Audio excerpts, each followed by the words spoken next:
आज दोपहर हिमाचल में नजर डालते हैं अभी तक की बड़ी खबरों पर। हमारी बेटी ने सुसाइड नहीं किया बल्कि दामाद और सास ने मारा है।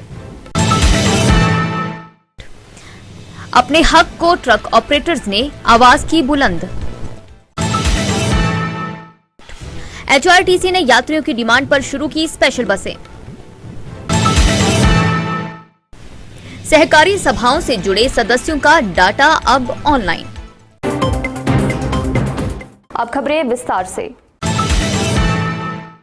हेमा देवी की संदिग्ध परिस्थितियों में हुई मौत के मामले ने तूल पकड़ लिया है। मायका पक्ष का आरोप है कि उनकी बेटी ने आत्महत्या नहीं की बल्कि उनके दामाद व उसके परिजनों ने मिलकर उसकी हत्या की है।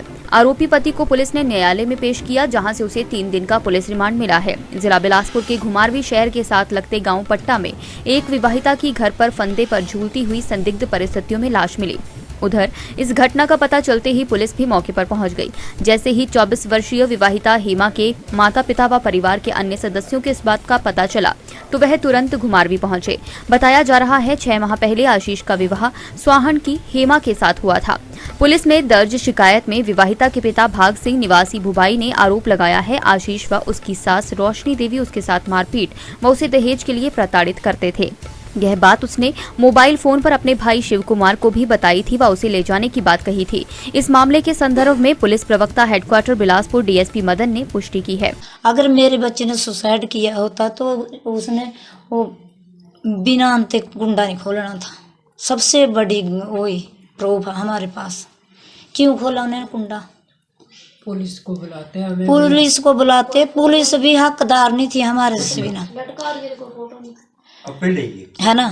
पुलिस का कोई हक नहीं था मेरे बच्चे पर हमारे से अलावा। तिने सीधा बोला भाई उसने फांसी लगा ली और हम हॉस्पिटल में हैं। हम रात को गए, हमारे बच्चे नहीं आके माने और खुद हमारे से चोरियां बोला जब बच्चा हॉस्पिटल पुजिया करे होंदा है जाते हूँ जामा टंग ना। हमारे बच्चे 4-5 गए, उनको गड्डी अंदर नहीं लेने देती। फिर उन्हें ठोकर को फोन किया था, वो अंदर गड्डी गई। इन्हें गड्डी ने इतना मतलब टॉर्चर किया था सभी को, दिन काबू हो गया था। इतना बेईमान है ना।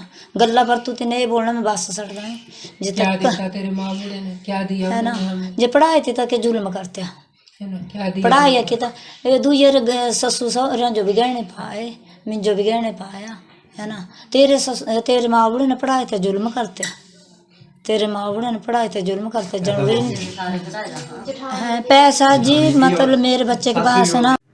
ये जो घुमारवी से नसवाल क्षेत्र से जो एक नव विवाहिता 23 वर्षीय 23 या 24 वर्षीय लड़की ने जो आत्महत्या जिसे कह सकते हैं कि की है, क्योंकि फंदा लगाया था, उस पे जो है उसके आधार पर जो है थाना घुमारवी में जो है इसमें मुकदमा दर्ज किया गया था।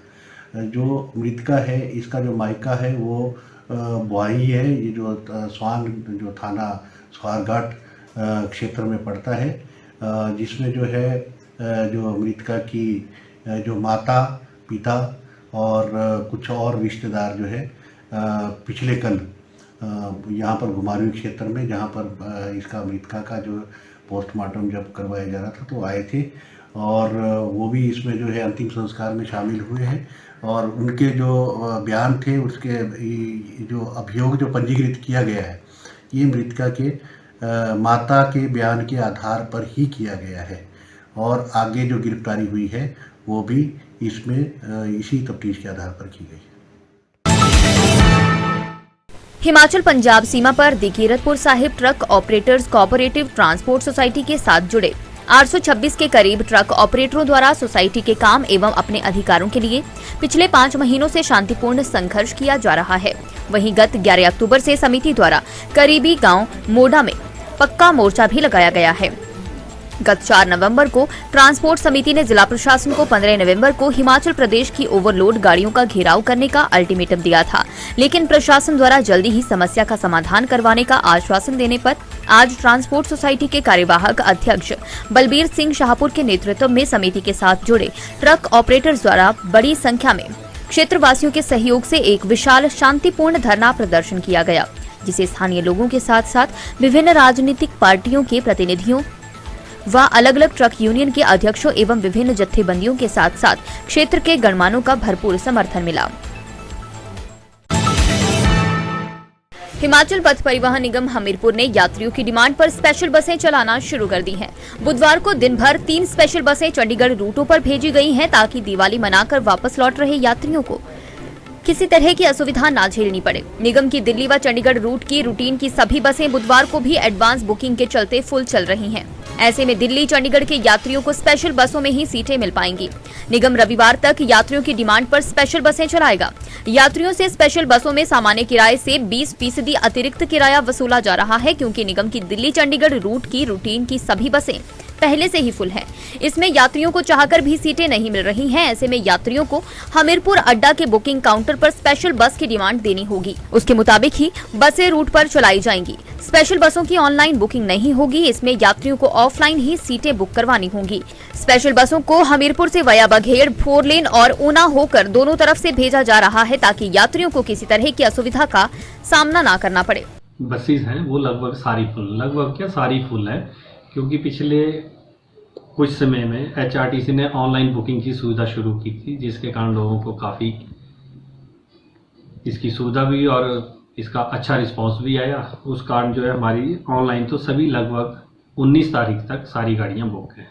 परंतु जो यात्री ऑनलाइन बुकिंग से छूट गए हैं तो उनके लिए हमने अपने बस स्टैंड पे सुविधा स्टार्ट की है कि जिस भी एरिया को लोग जाना चाहें और वहाँ के निर्धारित मात्रा में पैसेंजर हो जाए हमारे पास, तो उनके लिए हम स्पेशल बसेज लगा रहे हैं। और इसी के मद्देनज़र हमने पिछले कल भी 4 गाड़ियां जो हैं चंडीगढ़ के लिए और एक वॉल्वो दिल्ली के लिए स्पेशल भेजी, और आज भी अभी तक हम 3 गाड़ियां जो है चंडीगढ़ के लिए भेज चुके हुए हैं। जो गाड़ी लगभग पूरी यहाँ पे फुल हो जा रही है उसको तो वया बघेड़ भेज है, परंतु जिसमें 5-7 सीटें बच जा रही हैं और गाड़ी टाइमली भेजनी है उसको हम वाया ऊना भेज देते हैं, क्योंकि वाया ऊना जो है एरिया ज़्यादा कवर करती है हिमाचल का बस, और वहाँ से पैसेंजर की जो है फ्रिक्वेंसी भी ज़्यादा है। बसेज है उसमें हमारा नियम है कि जो ऑर्डिनरी किराया रहेगा दूसरी बस का उससे 20% एक्स्ट्रा लिया जाता है। वो इसलिए लिया जाता है क्योंकि ये बस जब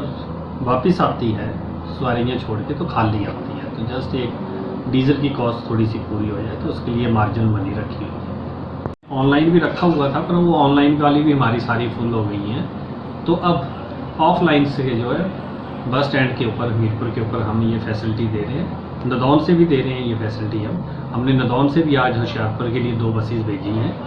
पिछले कल भी हमने 3 बसेज होशियारपुर के लिए भेजी थी नदौन से। तो जहाँ भी हमारा अड्डा है वहाँ पर हमने अपने जिम्मेवार व्यक्ति बिठाए हुए हैं और उनसे निरंतर कॉन्टैक्ट में कि जिस भी एरिए को सवारी हो तो ऐसी सवारी को परेशानी ना आए वहाँ हम बस भेज रहे हैं। जो हमारा अनुमान है तो 19 तारीख तक रविवार तक हम अनुमान लगा रहे हैं कि ऐसा ही चला रहेगा, और स्पेशली 19 तारीख संडे को ये हैवी रश पड़ने वाला है तो उस दिन और भी बसेज हम एक्स्ट्रा लगाएंगे। सहकारिता मंत्रालय का गठन होने के बाद प्राथमिक एवं कृषि सहकारी सभाओं का कंप्यूटरीकरण किया जा रहा है, जिससे नेशनल पोर्टल के माध्यम से नेशनल बस डेटा तैयार किया जा रहा है, जिसमें सभी सहकारी सभाओं और सहकारी सभाओं से जुड़े सदस्यों का डेटा ऑनलाइन उपलब्ध होगा। सहकारी सभाओं के कंप्यूटरीकरण होने से सहकारिता का क्षेत्र में भारत सरकार और हिमाचल सरकार के स्तर पर डेटाबेस योजना बनाने में यह पहल कारगर साबित होगी। सहकारी सभाएं कुल्लू के जिला निरीक्षक राजेश जसवाल ने बताया कि कुल्लू जिला में भूटी को LPS दुग्ध ऋण बचत कृषि एवं अन्य क्षेत्र में सहकारी सभाएं नए आयाम स्थापित कर रही है। 18 नवंबर को जिला स्तरीय समारोह का भी आयोजन किया जा रहा है। इसमें बेहतरीन कार्य करने वाले सहकारी सभाओं को सम्मानित किया जाएगा। सर, वर्तमान में सहकारिता के क्षेत्र में कुल्लू जिला का क्या योगदान है और हिमाचल की दृष्टि में कैसे देखते हैं आप इसको? आजकल जो है 14 से 20 नवंबर तक जो है अखिल भारतीय सहकारिता समारोह का आयोजन किया जाता है, जिसमें विभिन्न स्तर पर जो है प्रचार प्रसार हेतु जो है सहकारी सभाओं के प्रोग्राम किए जाते हैं, लोगों को एजुकेट किया जाता है सहकारिता के प्रति। और इसी उपलक्ष्य में कुल्लू में जो है 18 तारीख को है माननीय CPS महोदय जो है वो उनको यहाँ पे अतिथि बुलाया गया है और एक समारोह का आयोजन किया जाएगा। आपको ये जानकर हर्ष का विषय है कि हिमाचल प्रदेश में जो है सहकारिता का जनक है। सबसे पहली सहकारी सभा जो थी ऊना के पंजाब नामक गाँव में जो थी भारतवर्ष में पंजीकृत हुई थी और वहाँ से चलकर जो है सहकारिता आंदोलन बहुत ऊंचे स्तर पर जो है हिमाचल में भी पहुँच चुका है और भारतवर्ष में भी इसका काफ़ी फैलाव है। हिमाचल प्रदेश में खासकर कुल्लू में बहुत अच्छी सहकारी सभाएं कार्यरत हैं, जैसे कि भूटिको जिसका कि पूरे देश प्रदेश में और अंतर्राष्ट्रीय स्तर पर बहुत बड़ा नाम है। मनाली में भी जैसे LPS है, एक लाहौल पोटैटो ग्रोवर, उसका हेडक्वार्टर्स हैं जो कि एक अग्रणी संस्था है। इसके अतिरिक्त सहकारिता विभाग जो है यहाँ पर ऋण बचत सहकारी सभाओं के, कृषि सहकारी सभाओं के, दुग्ध सहकारी सभाएं और अन्य जो है सहकारी सभाओं के माध्यम से लोगों के लिए कार्यरत है। आज दोपहर हिमाचल में बस इतना ही। देखते रहिए दिव्य हिमाचल TV।